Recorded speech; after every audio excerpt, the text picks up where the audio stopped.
All right, let's just dive right into this. Welcome back to The Explainer, where we take complex foundational texts and break them all the way down so we can truly grasp the narrative and the actual data behind it.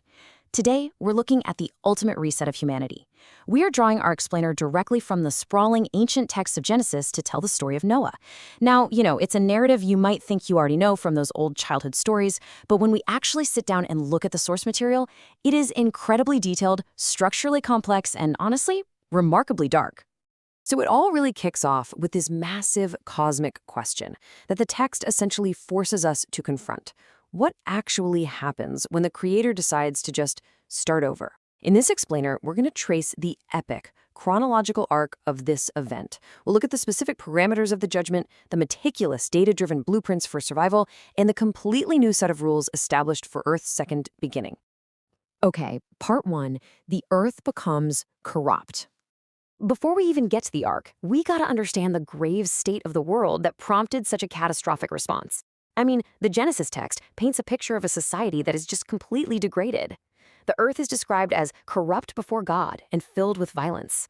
The source text uses this majestic yet terrifying phrasing, stating that every imagination of the thoughts of his heart was only evil continually.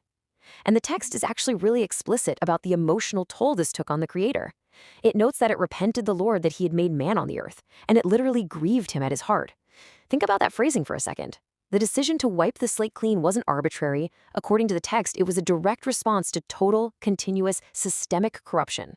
But right in the middle of an earth filled with violence and absolute corruption, the text gives us this sharp contrast. We have one man, Noah. He found grace in the eyes of the Lord. Noah is described as a just man and perfect in his generations, a guy who walked with God.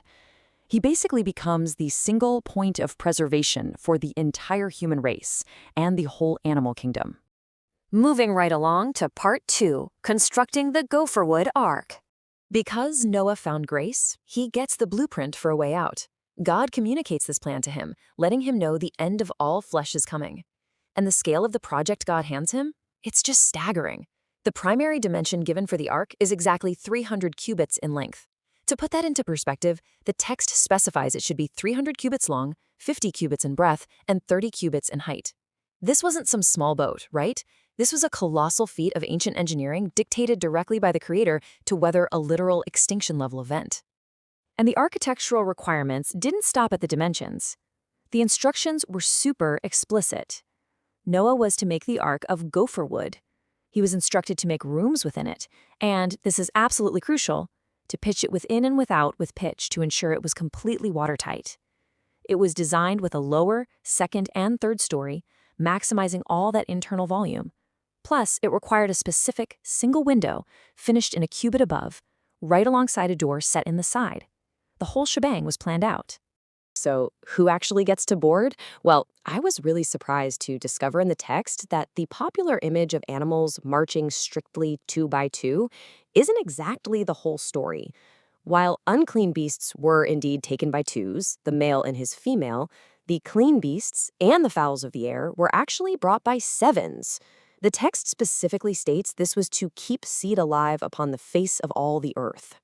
Which brings us to part 3, 40 days of rain.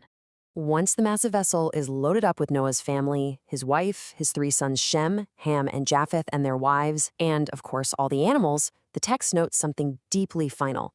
It says, "The Lord shut him in." In the 600th year of Noah's life, the ultimate cataclysm begins, and the text gives us this incredibly specific timeline for the whole event. Actually, scratch that. It starts with a 7-day final warning before the rain even hits. Then, on the 17th day of the second month, all the fountains of the great deep are broken up and the windows of heaven are opened. It pours for exactly 40 days and 40 nights. And even after the rain stops, the waters prevail upon the earth for 150 days. It isn't until the 7th month on the 17th day that the ark finally comes to rest upon the mountains of Ararat. Try to wrap your head around the sheer, unimaginable scale of this flood. The text explicitly states that the waters prevailed 15 cubits upward, and absolutely all the high hills and mountains under the whole heaven were covered. Every living substance on dry land outside the ark, fowl, cattle, creeping things, and every man perished. Only Noah remained alive, and those with him in the ark. All right, let's look at the aftermath in part 4, the raven and the dove. So how exactly do you know when it's safe to step out into a newly devastated world? Noah methodically tests for dry land from his single window. It's a really fascinating sequence of ancient trial and error.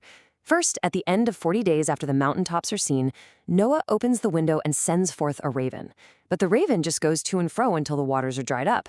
Next, he sends out a dove, but the dove finds no rest for the sole of her foot and comes back.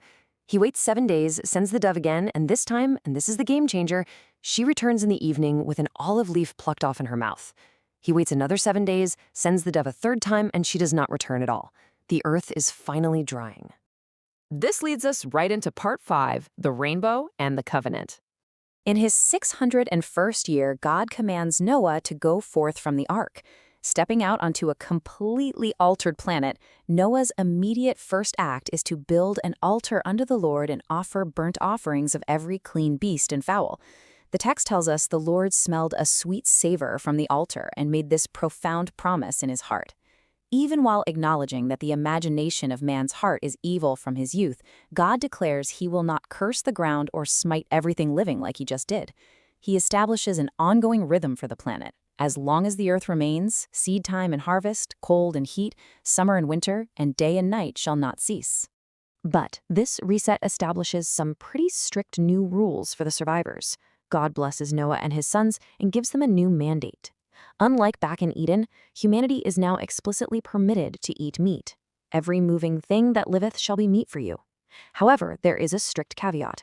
They must not eat flesh with the life thereof, which is the blood. Furthermore, a strict law of capital punishment is introduced. Whoso sheddeth man's blood, by man shall his blood be shed. And finally, the original command is reiterated, be fruitful and multiply. You see, these aren't just suggestions, they are the new, harsher baseline for all human civilization going forward. And to seal this everlasting covenant, God sets up a visual sign. He says, I do set my bow in the cloud. The rainbow becomes the token of the covenant between God and every living creature for perpetual generations. It stands as an everlasting visual reminder that the waters shall no more become a flood to destroy all flesh. And finally, part 6, Noah's final years. Now, you'd kind of expect a perfect, heroic ending right here, wouldn't you? But the biblical narrative offers a surprisingly messy reality. Noah transitions from a shipbuilder to a husbandman, and he plants a vineyard. The text tells us he drank of the wine, became drunk, and was uncovered within his tent. This leads to a bizarre and tragic family dynamic. Ham sees his father's nakedness and tells his brothers. Shem and Japheth respectfully cover their father without looking, but when Noah awakes and realizes what his younger son has done, he pronounces a severe curse upon Canaan, the son of Ham, condemning him to be a servant of servants, while deeply blessing the God of Shem and enlarging Japheth. The harmony of this newly saved family just instantly fractured. Despite this frailty and the immediate return of human strife, Noah's life spans an incredible length. The source text tells us he lived another 350 years after the flood, eventually dying at the monumental age of 950 years old. He literally bridges the gap between the destroyed ancient world and the entirely new one. So, what's the ultimate takeaway here? This foundational reset absolutely saved the human race from total annihilation. But as the source text makes abundantly clear, the survivors carried all the flaws, all the potential for discord, and the messy realities of man right off the ark and into the new world. It really begs the question, if a global flood couldn't wash away the imperfections of human nature, how will the descendants of Shem, Ham, and Japheth, from whom the whole earth was overspread, navigate the rest of human history? Something to think about. Thanks for learning with us today.